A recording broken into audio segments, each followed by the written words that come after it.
Welcome to the Intro Productions Retro Game Room. This is where the magic happens. And say hello to the newest avatar, Grendel Nightshade. So for the rest of the month of October, Grendel will be taking over as host. So, take it away, Grendel.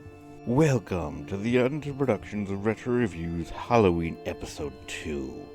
And tonight's game is Nightmare at Elm Street for the NES. A game that for some reason lost the plot of the movie from the start. But before we dive into the review, let's go over the basic plot of this game. This game puts you as a normal everyday teenager who somehow fell asleep but ended up in the dreamscape of Freddy Krueger. The basic premise is this: you must collect all the bones of Freddy and then throw them into the furnace at the high school. You start out on the streets walking each house and building that you can enter, while dodging enemies along the way.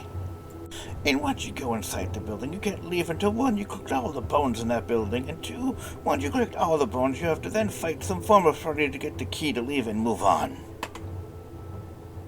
Well, let me say that this game is one of the worst horror games for the NES I have ever played so far, and I have a feeling as this month continues, they might even get worse. Like I said at the beginning, you have to dodge all kinds of enemies along the way, and you have only your fist to kill them with. So tell me, what movie in the franchise has zombie snakes, bats that drop rocks on you, hopping spiders, white rats that attack the teens on Elm Street?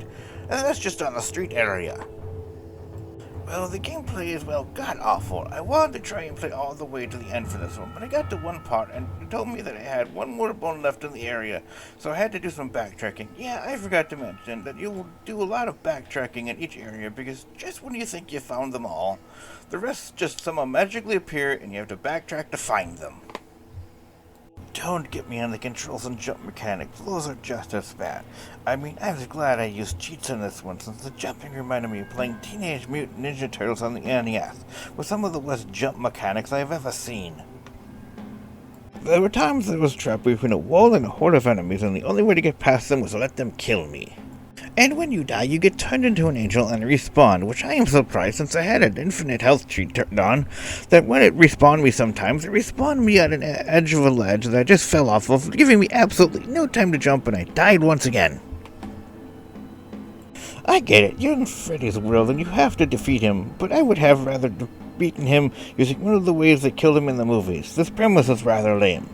Would you go see a movie where the only way to defeat the main villain is to first waste time gathering his bones just to throw them in a furnace at high school, or where the villain has defeated a massively grand, over-the-top special effect real battle that looks like it was directed by Michael Bay? Personally, I would choose the second one.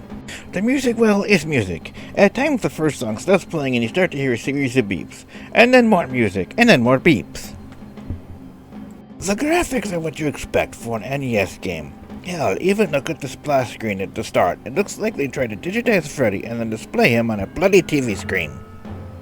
First off, let me say this game is infuriating to say the least. With all the times I fell to my death trying to jump over pits, some of them with hopping spiders, and trying to fend off enemies and a former Freddy with only my fists, I was glad I have the common sense and not try to wall test my controller while playing this game. Second, this game was made by what Adrian calls the worst company to ever make movie-based games of all time. Yes, that rainbow of crap, LGN, at its shows. With bad jumps, enemies are sometimes getting up on you, and the mindless backtracking, and the one area that literally told me I had one bone left before I could leave, and it was nowhere to be found. So I am glad that LGN stopped making games. I mean, could you imagine them making games for modern consoles of today? So to end this, let me say that I'll give Nightmare on Elm Street a negative Freddy Claw out of 10 positive ones. If you ever played this game, and if you did, I feel truly sorry for you, or if you ever have this one in your collection, or if you have any ideas for retro horror games you want me to review, let me know down in the comments down below. For Paul, I am Grendel Nightshade saying peace out and stay frosty.